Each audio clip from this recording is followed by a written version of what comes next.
Good morning everyone. কি খবৰ? খবৰ চাগে নিশ্চয় ভাল, মোৰো ভাল। আৰু দেখিছেনে গৰম গৰম একদম আলু পিটিকা আৰু ভাত, কাৰণ আমি নলবাৰী যাব ওলাইছোঁ। তো আমাৰ ঘৰত তুলনি পাতি আছিলে, এইকাৰণে আমি পটকৈ যাব লগা হৈছে। আৰু পায়েলে চাওক কি ধুনীয়াকৈ শাৰী পিন্ধি লৈছে।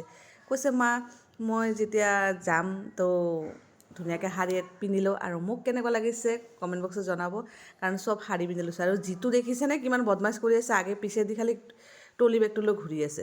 তাৰপিছত ডাইৰেক্ট আমি গ'লোঁ চাহৰ দোকান, কাৰণ ইমান ভোক লাগিছে। ৰাতিপুৱা ভাত খালোঁ, যাই পোৱাতে পূৰা 12টা বাজি গৈছে মানে দোকানত। তো ইয়াতে ঢেৰ বস্তু, আপোনাৰ মানে বস্তুৰ কথা নক'ব আৰু ইমান টেষ্টি। যিমান বস্তু লৈছোঁ সিমানেই টেষ্ট পাইছোঁ।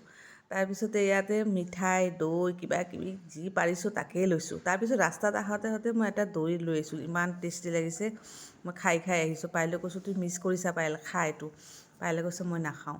তো মই দৈটো খাই একদম ডাইৰেক্ট গাড়ীত উঠি গ'লোঁ। তাৰপিছত আমি ডাইৰেক্ট ঘৰ আহি পালোঁ দেই, কাৰণ ইমান দেৰি হৈছে। মই কৈছোঁ কোনো কথা নাই, মোক আকৌ ভাত দে। আৰু এইটো হ'ল আমাৰ বৰমনৰ দাদাৰ ছোৱালী মাজুটো।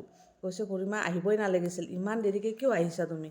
তোমালোকৰ কাৰণে আমি ডেটটো চেঞ্জ কৰিছিলোঁ, কিন্তু তোমালোকে আহিছা। মানুহ চব গুচি গৈছিলে, ইমান বেয়া লাগিছে।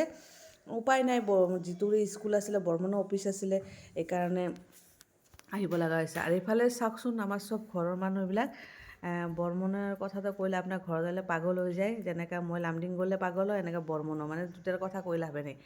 তো এনেকৈ এইটো হ'ল আমাৰ নাতিনী। তো বৰ্মনে অলপ জোকাই আছে তাক দেই। আৰু এইটোৰ হ'ল তুলনি পাতি হৈছিল যে ছোৱালীজনী, এইটো তাইক এটা সৰুকৈ এটা সোণৰ কাণফুলি বনাই দিছোঁ, কাৰণ সোণৰটো দাম জানে কিমান বাঢ়িছে। আৰু দিলোঁ আৰু কিবাকৈ। আৰু পিংকি মোক জোকাই আছে, খুৰীমা চাহ খাবা? মই কৈছোঁ কিয় নাখাম, চাহটো খাবই লাগিব, চাহটো মোৰ মেইন বস্তু। চাহটো খাই ধুনীয়াকৈ আমি ওলাই আহিলোঁ, বেছি দেৰি নকৰিলোঁ দেই। এটা বেলেগ ঘৰত গ'লোঁ, টিহুত মানে আমাৰ বৌহঁতৰ আলহী হয়, তাতে চাহ খালোঁ। চাহ খাই আমি কৈছোঁ দেৰি নকৰোঁ, যিহেতু গুৱাহাটীত যাব লাগিব, তো সেইকাৰণে চাহ একাপ খাই ধুনীয়াকৈ আমি ওলাই আহিম। আৰু আহি পেলাই গুৱাহাটী 12টামান বাজি গৈছে ৰাতি। আহি পেলাই বৰ্মনে কৈছোঁ তুমি আৰু ক'ত বনাবা, আমি অলপ মটন লৈ লওঁ। মটন আৰু কিবা লৈছে, এই মালিগাঁৱৰ পৰা লৈছে। তাৰপিছত ঘৰত আহি অকল ভাত বনাইছোঁ। তো বৌ কৈছোঁ তুমি নালাগে দিয়া, ময়ে ভাতটো বনাই দিওঁ।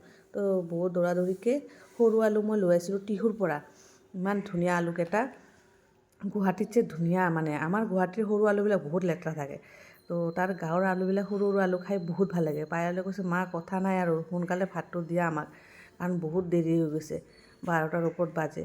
তো মই কৈছোঁ কালি যিহেতু স্কুল নাই, তোমালোকৰ দেৰি হ'লেও কথা নাই, অলপ দেৰিকৈ উঠি যাবা, কাৰণ পায়েলৰ পৰীক্ষা আহি আছে, বেছি দিন নাই। ইমান দৌৰি থাকিলেতো নহয়, বিয়াতো মানে ক'তো থাকিব নোৱাৰোঁ, য'তেই যাওঁ মানে কিবা প্ৰেজেণ্ট কৰি গুচি আহিব লাগিব। তো ভিডিঅ'টো ভাল লাগিলে লাইক শ্বেয়াৰ কমেণ্ট ছাবস্ক্ৰাইব কৰি